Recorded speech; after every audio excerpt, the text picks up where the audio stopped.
Hey everyone, and welcome to SneakerWeb. My name's Rico, and today we are jumping into the Nike KD14 performance review. And with that being said, let's get right into the bottom of the shoe, starting off with the traction.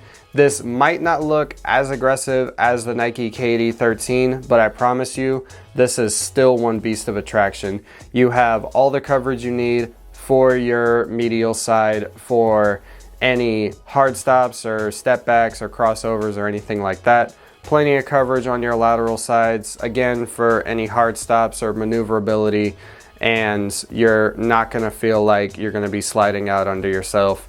Really, you're gonna be covered in all aspects. I played in these indoors, outdoors, any type of surface that you can think of. This worked perfectly. And it has pretty nice channeled grooves that doesn't let dust collect or any pebbles or debris get stuck into the traction pattern. You're really going to be covered in these in all aspects. And even though it has a 2.5 millimeter depth in traction, you're really not going to worry about durability in this shoe. Indoors, outdoors, you're going to be covered.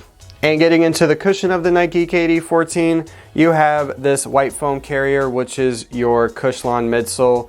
And within that midsole, you have a Nike Air Zoom Strobel. Now, a lot of people were a little bummed that they took out the double stack zoom from the KD13 and the KD12s, but in all honesty, you don't really need it, especially when this shoe feels this bouncy.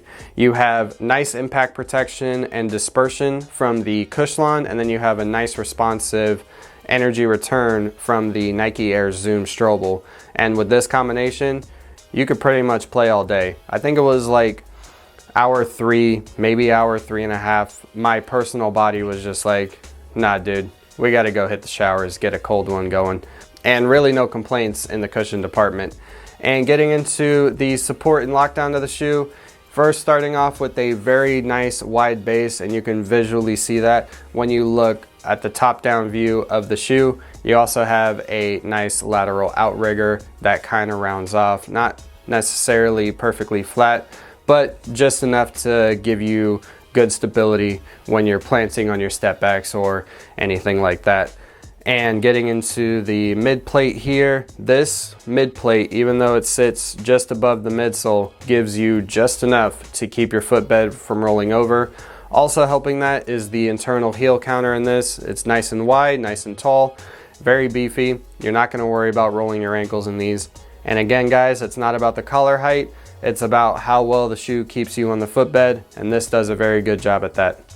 And getting into the materials and the fit of this shoe, the materials are a multi-layer textile. The orange parts highlighted in this pair is all your ventilation. Hopefully I can get more of that in the B-roll footage. I know it's a little hard to see here.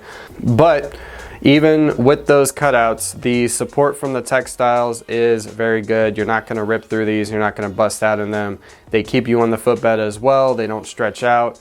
And it feels like day one break-in time, especially after you conform the insole to your foot shape and it really molds to your foot and it really contours around your foot shape.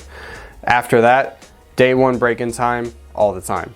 And talking about the fit, I would recommend going true to size in these if you are a normal and narrow foot shape. For wide footers, possibly try these on in store. I know for some of you it's a little difficult, but I would definitely recommend going up half a size as the minimal amount. Full size, that's up to you guys. Hopefully you guys can try these on again. But everything about this shoe just works together very well. The only gripe that I had with this shoe was the forefoot strap. I know that it's iconic to the KD line, but playing in these, the strap really doesn't do anything. It doesn't help you any more supportive or any more lockdown in the shoe. You could cut this off and you'd still have the same playing experience. So, and again, the major gripe that I had with it, besides it not working, is that it was fraying at my laces sometimes if I didn't look at where the strap was, you know, while playing. It's more of a distraction, really. But either way, this is definitely a candidate for top shoe of the year thus far, and that's giving a lot of praise to these. The KD13s, I personally didn't like, but that's for nitpicky reasons. The KD12s I thought were amazing. This, I feel, is a better successor to the KD12s and the KD13s, but that's just my personal preference and needs out of the shoe. Either way, this is definitely a shoe you should think about picking up this year in any kind of colors. They have all kinds of colors out right now. And with that being said, guys, let me know if you guys have personally played in a pair yourself, or if you're thinking about picking up a pair. Let me know in the comment section down below. And if you guys like what we're doing over here at SneakerWeb, make sure you guys like and subscribe to swing by next time for more awesome content from us. And with that being said, guys, peace.